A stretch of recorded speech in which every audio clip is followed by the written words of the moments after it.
आज की मेहमान इंट्रोडक्शन की ज़रूरत नहीं, क्योंकि आज की मेहमान आज सबसे अच्छी एक्ट्रेस है और डायरेक्टर है, none other than Samina Pirzada. Assalamu alaikum. Walaikum assalam. And Welcome thank to you the so show. much. It's a great honor. Yeah. Thank you for having me over.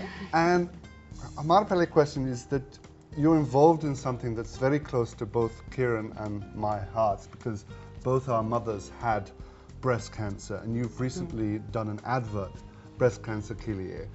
What made you do that? Kyun? हमारी family में तो अभी किसी को शुक्र है कि बचे हुए हैं, लेकिन मेरी वालदा को कोलन कैंसर हुआ है। कोलन कैंसर ये रेक्टम कुछ और सिग्मॉइड है, और वो उससे उनको फिर बैग लगाना पड़ा। एंड मैंने देखा कि वो इतनी तकलीफ से गुजरी थी, और उनकी केयर करते वक्त और उनकी कीमोस के दौरान, और मैं नहीं समझती कि अगर मेरी वालदा मुझे पहले बता देती तो वो इतने दुख से और इतनी तकलीफ से ना गुजरती। अगर वो 2 साल पहले जब उन्हें पहली दफ़ा हेमरेज हुआ था, स्टूल में उनको ब्लड आया था, अगर वो हमें बता देती और शेयर कर लेती और ये ना समझती कि मेरे बच्चों को मैं तकलीफ ना दूं या मैं उनसे ये तकलीफ दूर रखूं, तो जो बाद में हमने जो तकलीफ उठाई वो उससे हम बच जाते। We almost lost her. तो वो जो मोमेंट था ना, उसमें आई थिंक कहीं मेरे दिमाग में ये था।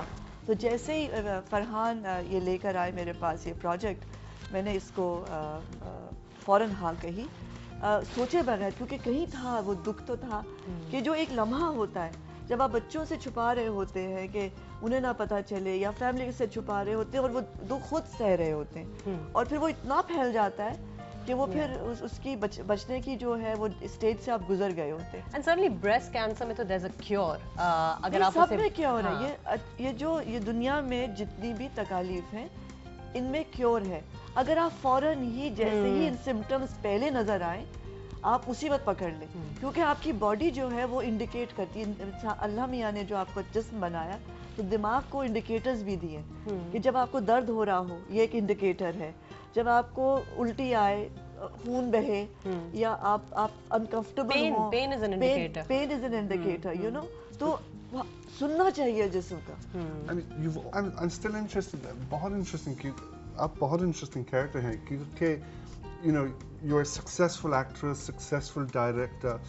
What draws you to these slightly sometimes controversial subjects or topics, or taboo topics? What drives you to be associated with them? मैंने कभी सोचा नहीं जॉर्ज कि ये मैं कोई खास मेरी आई थिंक मेरी कुछ नेचर है ये। मैं थोड़ा सा हटके हूँ। जैसे बचपन में मैं जानवरों के साथ खेलती थी, जब के बाकी लड़कियां गुड़ियों से खेल रही थी। Do you know what I mean? You could have a glamorous life, आसान life, जिंदगी, you know, parties, etc. But you're doing this kind of work. What drives you? क्या मोटिवेशन है? पार्टीज तो मुझे कभी मुझे कोई खास इतना शौक नहीं था, और ये जो मोटिवेट, ये somehow I think ये तो टीचर्स थे, कुछ हमारे घर का माहौल था। बचपन में मैं अपनी वालदा से बहुत सुनती थी कि हम खुद कफील होंगे, कि वो एक इकोनॉमिक एम्पावरमेंट की गुफ्तगू बहुत जनरली मेरे घर में होती थी। मेरी माँ को ये बहुत ये एहसास था कि औरत को इकोनॉमिकली एम्पावर होना है। अब जब आप औरत इकोनॉमिक एम्पावरमेंट की बात करती है, माँ खास तौर पर, तो फिर वो आपके जहन के दरीचे खोल देती है। आप नोटिस करने लग जाते हैं और बहुत सी चीज़ों को, क्योंकि इकोनॉमिक एम्पावरमेंट के साथ अवेयरनेस आती है। अवेयरनेस के साथ आप अपने एनवायरनमेंट को भी देखते हैं गौर से। फिर जब मैं थिएटर में आई तो मेरा पहला प्ले ही एक औरतों के लिए था, जो आप अपनी इशू के ऊपर बात कर रहे थे कि आप एक इक्वल माशरे का हिस्सा हैं, औरत मर्द के बराबर है। माँ आपकी कह रही है इकोनॉमिक एम्पावरमेंट होनी चाहिए, और वो कर रही थी, साथ साथ काम कर रही थी, हमें भी पाल रही थी। बहुत मेहनत की अम्मी ने हमें बड़ा करने में, और उन्होंने यहाँ तक कि जब बहुत मुश्किल वक्त आया तो उन्होंने अपने घर के अंदर मुर्गियाँ रख के अंडे बेकरी में देती थी, कपड़े सीती थी। फिर उन्होंने वो बड़ा करके एक बुटीक खोली। मैंने अपनी माँ को देखा कि she is always talked about independent woman. When you आप इंतहा को देख लें, फिल्म को देख लें, तो उसमें भी आपने एक बहुत ही टबू मैरिटल रेप जैसा टबू टॉपिक को आपने उठाया उसके अंदर। क्या आपको लगता है कि यू वर सक्सेसफुल के लोगों को इसकी बात समझ में आई, क्या कोई फर्क पड़ा उससे? देखिए, हम लोग का काम है निशानदेही करना। हमारा काम आई थिंक स्लोगन मॉन्गरिंग नहीं है। हम एक काम करते हैं और हमें यकीन है कि ये एक फ्लो में लोगों के जहनों में फ़र्क पड़ेगा, और यकीनन पड़ेगा। आई थिंक मेरी नज़र भी कुछ फ़र्क है। मैं जिस तरह अपने माशरे को देखती हूँ और इर्द गिर्द जिस तरह मेरी नज़र है, आई एम वेरी सेंसिटिव। सो ये सब चीज़ें मुझे महसूस होती हैं। ये जो इंतहा बनी थी, ये इसलिए बनी थी क्योंकि मैं बहुत छोटी थी, तो मेरी बैल्कनी के नीचे मुझे रोज़ रात को एक औरत के रोने की आवाज़ सुनाई देती थी। और फिर जब मैं अपनी बैल्कनी से झांकती थी सुबह को, तो वो अपने मियाँ के लिए नाश्ता बना के वहाँ बैल्कनी में ना मोटा सा था और उसको खिलाती थी। मुझे बहुत हैरान होती थी मैं कि ये कैसा है कि रात को तो मुझे आती है कि जैसे कोई मार रहा है, और सुबह में वो उसको खाना भी खिला रही है। फिर जब हम बड़े हुए तो जब मैंने देखा कि मेरे वालिद भी वालिद थे मेरी माँ के साथ, और that pain was there, that pain I carried that pain, and I think जब मैं कर्ब के बाद, कर्ब इज़ अ ट्रू स्टोरी, मेरी एक दोस्त के साथ वो हुआ था, तो जब उसके बाद मेरे दिमाग में था कि मुझे ये काम करना है, like I owe it to the memory that I have lived with, and the my own home, जहाँ मेरे एक वालिद थे, और मेरी माँ बहुत छुपाती थी। वो कभी उसको उन्होंने कभी जिक्र नहीं किया, हमें छुपा देती थी। जैसे she had a bruised nose, और we knew कि उन्हें चोट लगी है रात को, कोई आर्ग्यूमेंट हुआ है, तो वो कहती थी नहीं, मेरी सीढ़ी लग गई। तो मैं जब छोटी थी तो मैं सोचती थी कि सीढ़ी अम्मा को यहाँ कैसे लग गई। She is a very careful woman, तो वो यहाँ क्यों लगी, या ये क्यों सूजा हुआ है, या अम्मी रो क्यों रही है। तो ये चीज़ें मुझे बहुत तकलीफ देती थी एज अ यंग गर्ल। इसीलिए मेरे काम में ये सेंसिटिविटी है। आई थिंक एक मैंने अपने इर्द गिर्द, I come from a broken home, उससे भी मुझे एक एहसास है कि पेन क्या है, जब घर टूटता है तो उसका क्या पेन है, और एक बैटर्ड वाइफ का क्या पेन है।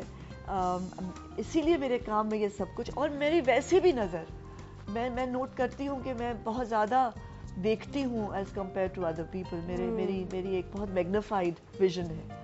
We were talking about battered wives, and ये बहुत बड़ा प्रॉब्लम पाकिस्तान में, and it's across all stratas of society. Why do you think that is? I think ये पूरी दुनिया में है, सिर्फ यही नहीं है। जहाँ मर्द है वहाँ है, और कैसे मर्द है, जहाँ वो मर्द जो औरत पे कंट्रोल चाहते हैं, क्योंकि औरत का भी दिमाग है, उसका भी दिल है, उसकी भी सोच है, और हम नहीं चाहते कि औरत जो कंट्रोल फ्रीक मर्द होते हैं। कुछ मर्द ऐसे हैं जो औरत को बराबर का साथी समझते हैं, और उसको वो राइट्स भी देते हैं, और खुद अपने लिए भी राइट्स लेते हैं औरत से, बिकॉज दोनों के साथ ये तो कंपैटिबिलिटी है रिलेशनशिप में, और एक दूसरे की इज्जत है। जो हाँ इज्जत होती है वहाँ ये नहीं होता। Those women are also mothers, presumably. Why aren't they instilling it into their sons? ये बड़ी इंटरेस्टिंग जॉर्ज, एक बात मैं सोच रही थी और हम डिस्कस भी कर रहे थे कि जब मर्द चाहता है कि औरत बिल्कुल ना सोचे, और वो बिल्कुल बात आगे से जवाब ना दे, या कोई बात डिस्कस ना करे, या उसका अपना पॉइंट ऑफ व्यू ना हो, या उसकी राय ना हो, या उससे पूछे बगैर भी वो जिंदगी जी सके, तो ये कंट्रोल के अंदर आ जाता है। लेकिन जब ये हम भूल जाते हैं कि वही बहू है या वही बीवी है जो आगे चलाती है कौम, आपकी नस्ल आगे चलाती है। क्योंकि जब आप एक बहू लेकर आते हैं और बीवी लेकर आते हैं, तो वो वही है जो आगे आपकी नस्ल चलाती है। तो उसकी तो बहुत इज्जत होनी चाहिए माशरे में और घर में। वो अपने बेटे में ये बात क्यों नहीं डाल सकती कि औरतों की इज्जत करो, ताकि आगे जाके उसका जो बेटा है वो किसी को ना मारे। देखी नहीं होती ना, ये हमारे यहाँ हम उस विशेष सर्कल में फंस गए। ये जो हिस्ट्री है, तारीख जो है वो अपने आप को रिपीट करेगी, कि हिस्ट्री रिपीट्स इटसेल्फ। ये एक कॉन्सेप्ट है कि अगर माँ है, अगर उसको बुरी सास मिली है बहू को, तो फिर वो आगे एक वो वाला बदला लेगी। तो आई थिंक वक्त आ गया कि हम अब ये तोड़ दें ये सिलसिला।